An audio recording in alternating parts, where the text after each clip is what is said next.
نریندر مودی میں نے کوشش کی تھی آتے ساتھ ہی کہ ہم اپنے تعلقات ٹھیک کریں اور کشمیر کا مسئلہ حل کریں ڈائیلاگ کے ذریعے، یونائٹڈ نیشنز کی ریزولوشن کے تحت ہم حل کریں۔ میں پھر سے آپ کو کہہ رہا ہوں کہ اور کوئی دوسرا راستہ نہیں ہے۔ جب پلوامہ ہوا اور پلوامہ کے بعد جب بالا کوٹ پہ ہندوستان کے جیٹ نے آ کے ہمارے درختوں کو شہید کیا، آپ کو پتا مجھے درختوں سے خاص لگا ہوا ہے، تو بڑی مجھے تکلیف ہوئی کہ ہمارے انہوں نے درخت شہید کر دیے، لیکن تبھی مجھے پتا چل گیا کہ یہ امن نہیں چاہتے، یہ دوستی نہیں چاہتے، بلکہ وہ پلوامہ کو استعمال کر رہے تھے اور بالا کوٹ کو الیکشن جیتنے کے لیے۔ ان کے ایک صحافی گوسوامی، اس کی جو منظر عام میں آیا، پتا چلا کہ پہلے سے پلان کیا ہوا تھا کہ انہوں نے حملہ کرنا ہے۔ پاکستان پلوامہ کے پیچھے نہیں تھا۔ پھر منظر عام میں کیا آیا؟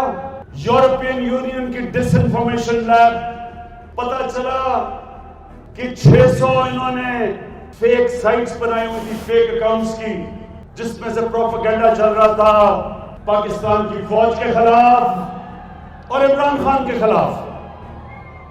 تو ہم دوستی کر رہے تھے، آپ جڑیں کاٹ رہے تھے ہماری۔ آج میں پھر سے آپ کو کہتا ہوں، جو آپ نے 5 اگست کو یہ قدم اٹھایا تھا 370 آرٹیکل ختم کرنے کا، اس کو ریسٹور کریں اور پھر ہمارے سے بات کریں اور یونائٹڈ نیشنز کی ریزولوشن کے تحت کشمیریوں کو وہ حق دیں جو دنیا کی کمیونٹی نے، ورلڈ کمیونٹی نے جو حق دیا تھا وہ دیں۔ ہم تیار ہیں آپ سے پھر سے بات کرنے کے لیے۔ یہ ملک پاکستان، یہ ملک ان لوگوں کا ہے جو لا الہ الا اللہ کے کلمے کے اوپر ملک بنا تھا۔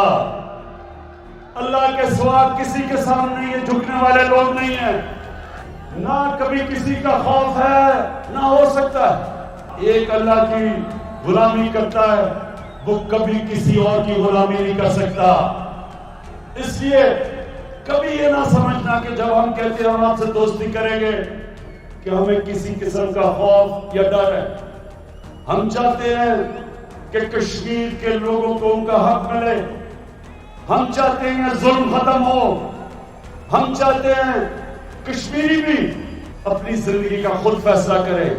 یہ ان کا ہیومن رائٹ ہے، یہ ان کا ڈیموکریٹک رائٹ ہے، اور انشاءاللہ اس رائٹ کے لیے سارا پاکستان کشمیر کے لوگوں کے ساتھ کھڑا ہے۔